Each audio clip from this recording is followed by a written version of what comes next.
Welcome back to the Religious Treehouse. I'm Matthew. And I'm Jody. Oh, how are you doing, Jody? I am doing great. I saw my best friend get married. I got a tan. I had cinnamon rolls, no lobster. No So lobster. that was a ding against my own planning. But you know what? Pretty good time. How have you been? Good. I have bought my tickets to Hadestown, the movie edition, pre-sale. Pre-sale? No, sale, full sale. It's been purchased. I haven't Yeah. seen it yet. It's going to be seen in the future. But I'm so excited for it. I also went to a bookstore, got a lot of books. Ooh. That's some of them. Um, but it's just all's looking good right now. Everything is hunky dory, as they say. Oh, yeah. The only downside is we don't get to talk about the Old Testament today. We're doing better things, I guess. We're sharing. We're talking about more than what I know my specialty is. We're learning about things other than the Hebrew Bible and Old Testament, um, which I guess people want to know things about, even though the Old Testament and Hebrew Bible are the most interesting things that we can learn about. Uh, but we're going into the New Testament today. We're keeping it Christian still, Yeah. which, whatever. Nothing too exciting there. Uh, but John is a fun one. More specifically, we're talking about John 7:53 through 8:11. Very specific. And we're asking the question, is this a forgery? Is this fake? Oh, Uh, and yes, the answer is yes, it is. But we'll talk about why. We'll talk about some background of John. Uh, and I think this will be a fun little chat. yeah. I didn't know we were leading in with that. And like, this is probably one of the most quoted passages in the Bible. Yeah, no, this is like we could have one of those. What are those like YouTube freeze frame things that like catch your attention? Like, is this most popular passage of the Bible fake? Is the Bible lying to you? Clickbait. Clickbait. Yeah, we need a clickbait. Oh my goodness, the Bible is lying to you. Did God really say this? No. Uh, but no, we're talking about the woman in adultery. Probably one of the most famous New Testament passages. Uh, Even people not familiar with the New Testament or Christianity probably know some variation of the story, or at least the famous phrase of "cast the first stone." You who cast the first stone. Yeah. Uh, but yeah, let's get into it. Let's talk about John first, and then we can briefly talk about this short little passage. Perfect. John, who wrote it? Yeah, John. Have we talked about John yet? I feel like this is our first kind of like step. We've mentioned John. Like when we talked about Matthew, Mark, and Luke, we talked about John doing his own thing. Hmm. Like the other three, you see similarities between, whereas John, he's just over there on the bench writing what Yeah, he sees. yeah. So John is very distinct from the Synoptic Gospels, Matthew, Mark, and Luke being the Synoptics, Mhm. and it presents a rather unique and different view of Jesus, and it feels very different. You can read it and you're like, yeah, this is very different. It's obviously distinct. As for who wrote John, not John, that's for sure. Traditionally, it's attributed to John, uh, John, son of Zebedee, brother of James, that John, because so many people are named Johns. But it's anonymous and written well after that John was around. Oh, There's references in it to a disciple whom Jesus loved, which many people attribute that to being John, and thus John is writing about himself. Uh, that was first introduced by Irenaeus in like the second century CE, but there's no indication in like the Bible itself that that is referring to John. And other interpretations have had that as being Lazarus or Mary Magdalene or even John the Elder. But okay. traditionally has this being attributed to John, the disciple of Jesus, even Who's though Irene? Who's what was that? Irenaeus? Who's Irenaeus Irenaeus? is like a second century. I think he wrote like the end of the second century, maybe beginning of the third century. Uh, Hmm. the church father that was like a theologian and important guy, scholar and historian and whatnot. Okay. But he wrote in, I want to say 180. We have him referencing the Gospel of John in 180. So if when we're dating this, we can say at the absolute earliest, it was written in 180 CE. It was likely written much earlier, but because we have a reference that we can date to like 180 CE, we know that's the absolute latest that it could be written. And we trust this man? I mean, we trust him as much as anyone can trust saying, hey, I'm citing this thing, and Mhm. we must therefore know that this thing was written before he cited it. Okay. Like we don't have Shakespeare quoting uh, T.S. Eliot, Okay. uh, but we do have like Lin Manuel Miranda quoting Shakespeare Yes. because you can quote things back in time, not forward in time. Got it. Got it. Got it. Okay. Oh, Okay. and and so we know the absolute latest 180 CE, much Mhm. earlier, is when it was probably written. We see John critiquing the Jews a lot of times, as opposed to specific groups of like Pharisees or Sadducees, for the most part. And that implies it was written after the destruction of the temple, after 70 CE, because that's when kind of those barriers weren't super important anymore. There were the groups of Pharisees and Sadducees, and those specific ties weren't as distinct and uh, critiqued against after the destruction of the temple, or after 70 AD CE. And so we can kind of place John writing probably sometime around 80 or 90 CE, sometime at the end of the first century CE. Okay. And probably was written at a community in crisis who was kind of trying to figure out how their Jewishness could exist alongside Jewish groups that didn't accept them as followers of Jesus. This is when kind of the groups were kind of splitting. So they're going through a separation from the Jewish society from which they belonged, and they were being open to Gentiles. So there was a distinction there, which is why we get kind of critiques of the Jews, referring more so to more elite, powerful opponents to their view. And Okay. because of like this rhetoric, we get a lot of questions in scholarship saying, is the Book of John anti-Semitic? Oh, And and I don't think we can really get into that conversation right now. I think that deserves a bigger conversation than what we're doing in this conversation.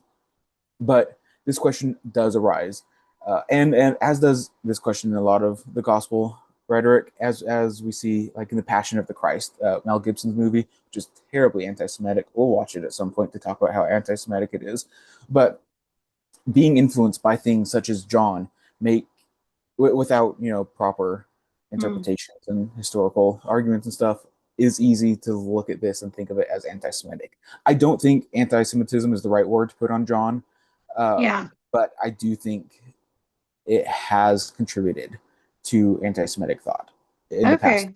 1,000 years. Well, because I was gonna say, like, my understanding of the word Semitic has been changing, but also like Yeah, to consider it anti-Semitism when it was so long ago before this idea of anti-Semitism was fully created. right, right. So I think there was maybe just some haterade being thrown around. Yeah, yeah. No, I think for sure this is an anachronistic term. I think Semitism, or saying anti-Semitic, is definitely a modern term that has changed its meaning when Yeah. it means something totally different. Perhaps a better word is the critique of John being anti-Jewish, Mm, but I think that also has some loaded differences that aren't completely correct. As I don't think that the author of John or nor the Johannine community were I think they were Jewish still. So for them to be anti-Jewish is also a misnomer, uh, and problematic. But that's a conversation for another okay. time. We'll talk Okay. about was John anti-Semitic some other time. You did talk about the Johannine? Johannine, yeah, yeah. Johannine. So community is would that have just been like one section of people in a city or multiple cities or Yeah, so it's kind of like an imagined group. It's not like an actual like group of people, but it's a imagined group created by scholars that may or may not have existed that kind of identify people who have a similar line of thought as the author of John, okay. whether they have a similar theology or they were part of the group, part of the community that Mm, John was written in, or he's the audience that John is speaking. The Johannine communities, that's kind of the shorthand for those who agree with this Johannine theology. And we get this okay. in all the other gospels too. You have Markan communities and Matthean communities and Lucan communities, but it's just kind of the scholarly shorthand to say those who are, following the footsteps of John, whatever that may look like. Okay, so they were like directioners or Swifties. Yeah, these are yeah, for sure. They stand John. They stand John. Yeah. And we see in this community a lot of very high Christology. That seems to be kind of one of the main character traits of the Johannine community, as we see in John, which sees Jesus as this very highly exalted, powerful, all-knowing person who's intimate with God, and even is like characterized as the divine word of God in John 1:1. Which there's so many verses in John that just have like loaded impact. Like we could do so many episodes on like the impact of John, because like John 1:1, so much theology and talk has gone into that. The Johannine comma, um, there's we'll His talk own about that comma. comma, or it's like a clause or phrase. Okay. We'll talk about all these things at some other point. Yeah. But yeah, this group, the Johannine community, probably had a very high Christology. Um, Probably was in this point of turmoil as their identity being separated from other Jewish communities that didn't accept uh, their Christian the beginnings of the Christian theologies. So that's how we can kind of think of this Johannine group. And some scholars earlier back in the day, like the 19th, early 20th century, thought that John was perhaps Gnostic of some sort. Ooh. And they can kind of attribute Gnostic influences to John. And much more recently, the second half of the 20th century, and more recently, scholars have rejected that with evidence of manuscripts at like Nag Hammadi. Nag Hammadi, that's what we're going with. Um, Kind of show differing views of Gnosticism coming around. And then we also have things like the Dead Sea Scrolls, which uses similar language to John. And this is kind of implying that John is a very Jewish writing. Like John is still writing from a very Jewish perspective, and therefore not as early as Gnosticism arose in the second century, late mid second century, putting John earlier, and then therefore Gnosticism perhaps drawing more from John as opposed to John drawing from the theology of Gnostics. Okay. Okay. It was a chicken and egg argument, but they decided it's not. Right, right. Got it. How this sounds very wide. Like this sound every time we talk about something, I'm like, oh my gosh, it sounds like people debated on this for a really long time. So who am I to come in and question their thinking? They've already been sitting on this for so long. When it comes to the church, do these conversations matter? The Christian church? Yes. I mean, yeah. Which questions? I mean, any of them. Like, Yeah, I think it depends on the denomination. sure. No, these questions matter to Christians. It's so let's go back to Jonah. I think Yeah. Jonah is like a clear example of Mhm. like something that we've talked about extensively. Yeah. If you don't understand Jonah as being satire or Mhm. satirical or over the top in some way, you miss the point of Jonah. Okay. If you don't see Jonah as the literary creation that it is, you miss the point, and it's hard to look at it as anything other than what you create it as. If you look at Jonah and say this is a historical event, it's telling us history, then that's all you can get it for. But if you look at Jonah, you say no, this is a question of Mhm. reality, of a question of what's good and bad. How do you act? How do you do all these things? I think that's what the author is more trying to get at, and I think it's much more helpful for the followers of these books, the people who consider these books sacred, to know about them. And it's the same thing with John.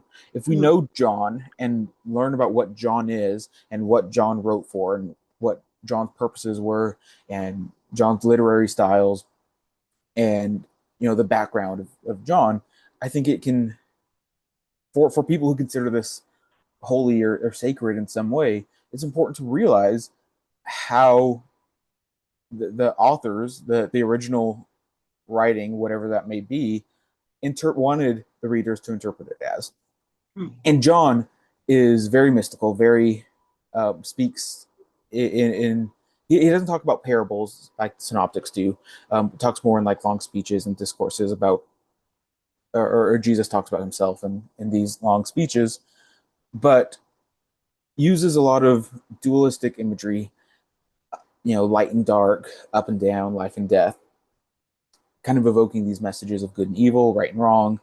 And he uses a lot of metaphors and speculative language that are sometimes intentionally misunderstood. We have repeated instances of people not understanding what Jesus said or meant. And that, on the one hand, gives Jesus time to better explain what Jesus is saying, but it's also this ability to give a double meaning, saying, oh, this is what Jesus said. It could mean one or two of these things. And so, understanding John in its literary and historical and all these circumstances is important if you want to consider this holy in some way or not, Yeah. because that helps you determine what is authoritative. It helps you determine and understand your relationship to the divine, how this author is helping you do that. Now, if you're not a Christian, you don't consider this sacred anyway, it's still a very influential text. Like this is still, as is all of the Bible. We've talked about this many times. The Bible is very influential. It's masterfully written. It's imperviated pop culture, and it's important that we know about these stories. And if we can talk about these stories with knowledge of not just how they're being rhetorically used today in order to push points or whatever, but to understand this history of them and, you know, going back to the original as close as we can to understand how this was intended for its original community, I think that can help outline these conversations so that we're all speaking the same language. If we look at John and we say, no, this is just what we want it to be, however it may be. If we look at Jonah and say, no, this is historical and it must be understood as history, Jonah was eaten by the whale, and we refuse to look at the traditions that it was brought up in and why it was written, we can't have the same conversations. Mhm. So that's why that's why these questions matter. Does that make sense? That was very wonderfully put. Okay. Good job. Clock it. No, perfectly put, perfectly makes sense. So, John, we're Yeah. looking at before 108. Mm. Oh my goodness. B, C, no. This is the first century CE, the end of the first CE. There century it is. CE. First Uh, century CE. At this point, the other ones were written, yes? The other yeah, John gospels? John is the latest gospel for sure. Okay. Uh, the other gospels written either slightly before 70 CE or slightly after 70 CE. So this is, at the earliest 10 years after the latest gospel, Mm. maybe longer. Some scholars think put Luke as the latest gospel. I don't think there's much to that. And most scholars traditionally put the order of the gospels written being Mark, then Matthew or Luke, usually Matthew first, Mm. um, and then John at the end, kind of doing his own thing. Maybe John used Mark a little bit to like help influence his stuff. Yeah. Hugo Méndez uh, released a book last year. I think it was 2025, um, about new perspectives on John, Right. which I haven't read yet, but I've heard it's really good, and that'll have more information on John and all that stuff. Oh, good. Even more debating about John. I did it. Will this ever be a dead horse? Or will people be beating religious Yeah, no, scholarship until the end of time? yeah, and I think that's the beauty of scholarship. Like scholars will always be fighting other scholars. That's what's so fun about this, Jody. It's that there's a group of scholars, and we'll ask a question, and they'll say, "Okay, here's the thoughts," and like 99 of them may agree on something, and one will disagree, and that's good. It keeps people in check. Makes us stay true and make sure that the things that we're saying aren't just being spouted and crazy, and if there's not that pushback between scholars on these things, then I think like we're losing it. Like we need the pushback, and there's some things that are just accepted. That's why I start this with the assumption that John did not write. book of John. Mm.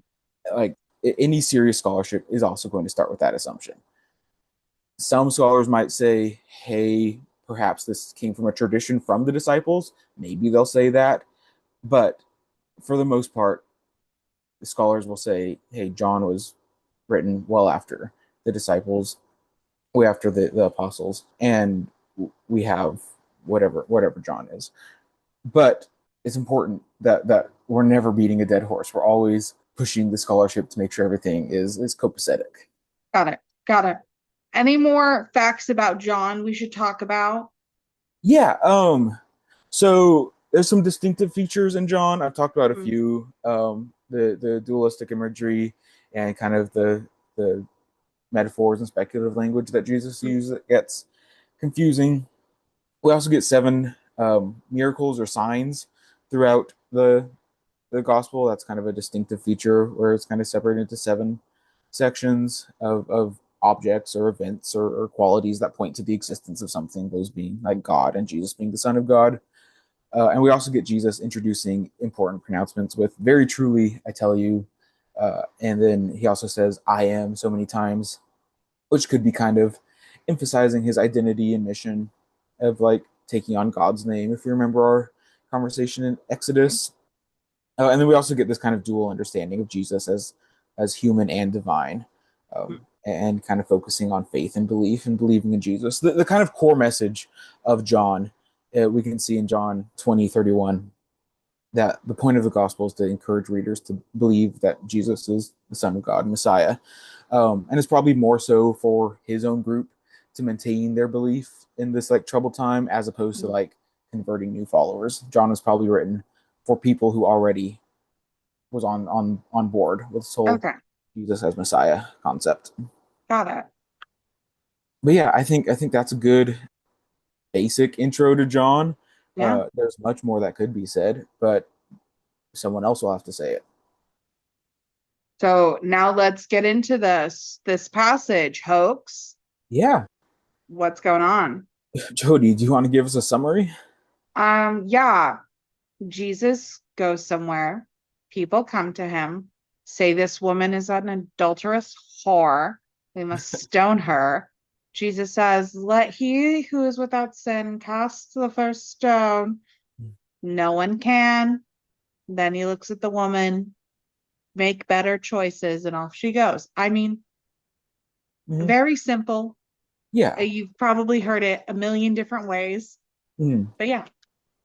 Yeah, this is like one of the classic Jesus stories. Like I don't know, I haven't ranked the Jesus stories, but it's a top five, I'd say. Oh yeah, easily a top five. I mean, come on. Like he excused the woman. But so many things Yeah. come up when I read this passage. Where was the man? Takes two to tango. No Mhm. one was bringing him up saying, "Hey, let's stone him." Mhm. Yeah, and that's like an interesting point because they kind of cite, they say, as the law of Moses says, like we should put her to death. The law of Moses, this is Leviticus 20 and Deuteronomy 22, says both of them should be put to death. To death. Yeah, The law of Moses says the man and the woman dead, both of them, yeah. uh, as cited by the scribes and Pharisees, who are being mentioned here. So yeah, definitely the Old Testament. See, Jody, this is what I mean. We like the Old Testament because the Old Yeah, Testament's on your side here. The Old it Testament is. says kill both of them. Exactly.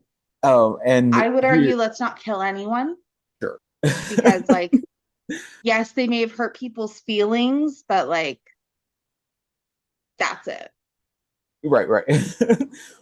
Yeah, no, I guess it's not on the side of you being that, hey, maybe death is a little bit of an overreaction. I just feel it's a tad extreme and it's just Yeah, yeah, a moral purity that cannot be reached with yeah. human beings if we want to like live together. It's a little overreaction, but at least there's equality there. Well, yes, yeah, no, the Old Testament was with me on the equality. We just differ on our approaches. But Right, yeah, right. yeah, no, Oh, I love pulling up the Old Testament to be like, he's backing me. I got yeah. Moses in my corner. What do you got? Yeah.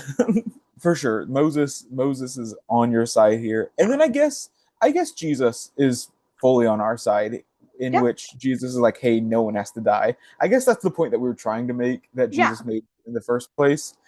So thanks, Jesus. No, But but I'm just wishing the person who wrote this and had inserted it was all like, why didn't you also bring me the man? Like, Jesus could yeah, have said that. yeah, Those are words I really believe could have easily come out of his mouth. Like, why did you only bring the woman? But, you yeah. know, then we're letting Jesus defend women. Oh, but yeah. So this is, it's one of the famous stories. Get back on track.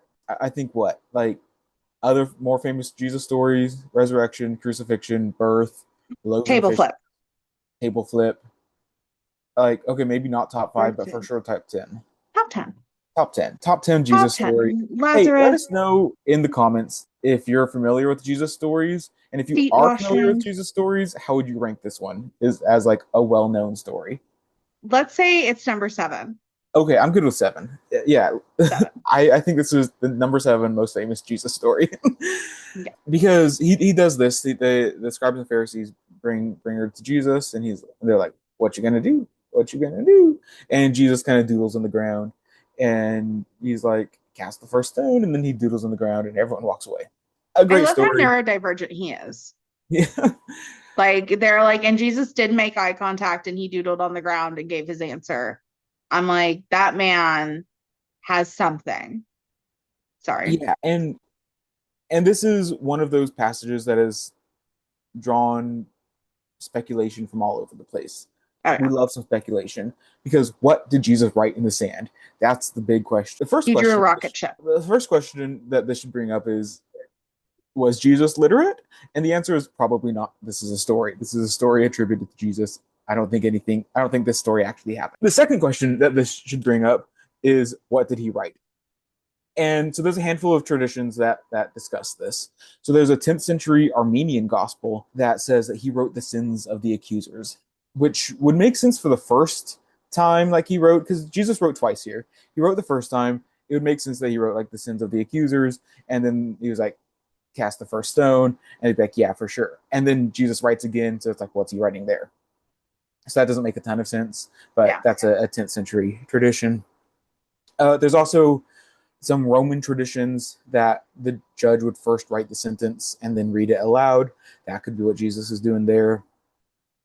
Jesus could also be acting out Jeremiah 17, where it says, "Those who turn away from you shall be written on the earth, for they have forsaken the Lord, the fountain of living water." So it could be Jesus kind of reenacting Jeremiah. Uh, and then others think that Jesus wrote a verse from Exodus 23, saying, "You shall not join hands with a wicked man," uh, kind of being in the sense that, what's going on there. Goodness, do they make Jesus seem so emo? uh, and then probably the most simple explanation of what's going on here is that Jesus was kind of just doodling, just tracing lines while he was thinking. Jesus is like, hold up, everyone, I got to take a break, got to take a breather, got to think about this. And we have examples from literature around this time, maybe a little later, that kind of indicate that there was a custom of doodling on the ground when you were distraught or thinking. Uh, so like, there's no like evidence to like conclusively agree on any of these No. readings. And that could be part of the joy of this, because who knows what's going on. We get to choose what Jesus wrote there. It doesn't say. If it was important to know what Jesus was writing, maybe it would have been written. But I think it's much more fun to just imagine what Jesus was doodling. Yeah, no, I mean, yeah, if it was important for us to know, we would know. But the important thing was he was writing something, he was doodling. Leave that up to your own imagination. Like, do you see Jesus as autistic? And I'm like, a little. Like, he has such a severe sense of justice at Mm, times, but he also sees through all the bullshit. So, sure. but that's me also being anachronistic because they didn't have autism. I'd like to Well, think it no, was a they cloud did. and a bunny. They did have autistic people back then. It just wasn't diagnosed as such. Exactly.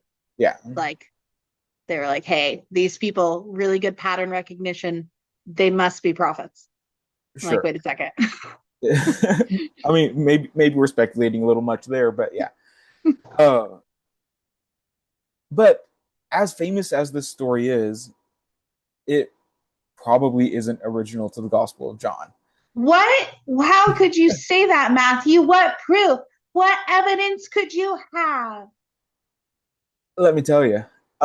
First off, it kind of disrupts the flow of the story. It just kind of feels inserted in there. That's kind of weird. Second Self-insert. off, we have some language that isn't really used elsewhere in John.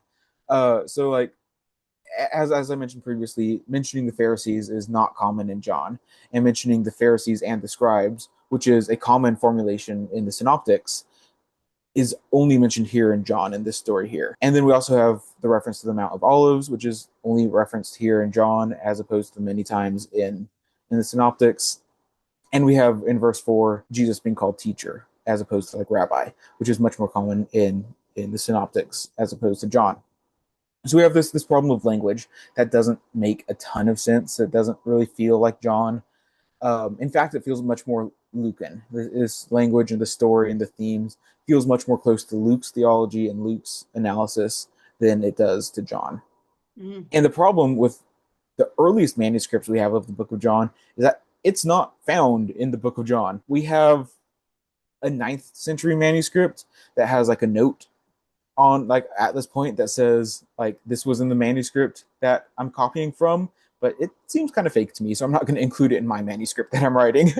But we do have earlier references to this. I think the first one is in the fifth century manuscript. So the problem with this is that it's not in the Book of John in Yeah. ancient manuscripts. It is in some manuscripts later, like not like the earliest that we consider most authoritative as being closest to the earliest of John, Mm. but also in some manuscripts it jumps around. Like Yeah. it's not in the same place as John. It goes to the end of John. Sometimes it goes to other places in John.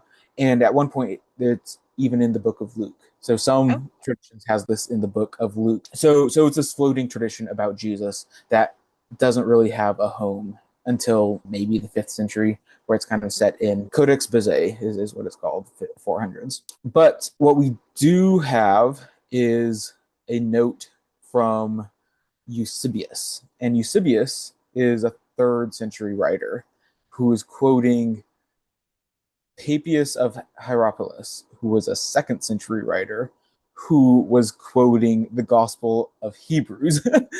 And the Gospel of the Hebrews is a gospel that we do not have. So it we don't know what it is, but it's quoting this story, and it seems to be known that this story seems to be known or walking around the place by the 2nd century, at least in Syria, 2nd century Syria. This story seems to be known by some people here or there. So there is a case that this story is ancient, and it goes back fairly early. The problem with this is that it's not in any of the early manuscripts, and it doesn't read like John would read it. And what's interesting is I think even a lot of conservative scholars agree on this. Like a lot of conservative evangelical Christian scholars agree that, hey, this is not original to the Book of John. And it's very interesting how that has caused discussion in these churches, a lot of evangelical churches, as do we consider this to be scripture? Because Mm. so much of modern evangelical discourse on scripture is the inerrancy, the perfectness, the infallibility of scripture. And that raises the question that if there's so much evidence that even that they're even saying, yeah, no, this isn't part of scripture, how is that included in their canon? Mhm. So I think this is a fascinating story because it's a good story. It's a top 10, it's a top 7 story of Jesus, but so much like so many people like it's very very largely accepted in scholarship that this is not original to John. Okay, but can we talk about why this is such a quoted piece? Sure, It's because people don't want to hold other people accountable say for more. things. Well, because the times I've heard this are when someone has done something wrong, Yeah. like objectively wrong, Mm. and a discussion starts on forgiveness, and then they're like, well, Jesus said, he who is without sin shall cast the first stone. Yeah. And that's why none of you people should be getting mad at this person for whatever morally bankrupt thing they did, because you have sinned as well. Right. And it puts sins all on the same level. And so I have an issue. Like it is a top 10 story, but it's a top 10 story because some people just want to get away with doing crappy things. Yeah, no, this for sure has modernly been used as a way, as a cop out to, hey, I've done something wrong, but you who cast the first stone, Yeah. like you sinned too, yada yada yada.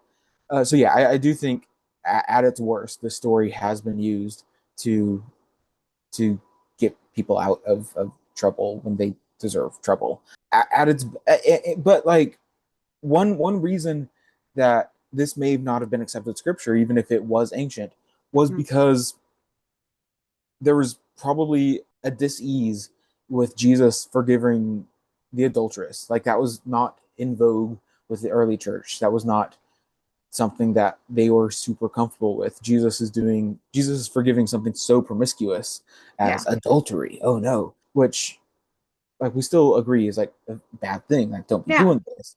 But also the idea of forgiveness, I think, is a powerful, and I don't agree with Jesus completely on the topic of forgiveness, but I do Yeah. think that including this story and using it generously and using it at its best, I think can be a fruitful and helpful story for Christians that consider this good. Because I think, and this is us getting into theology now, so completely disregard everything we're saying at this point.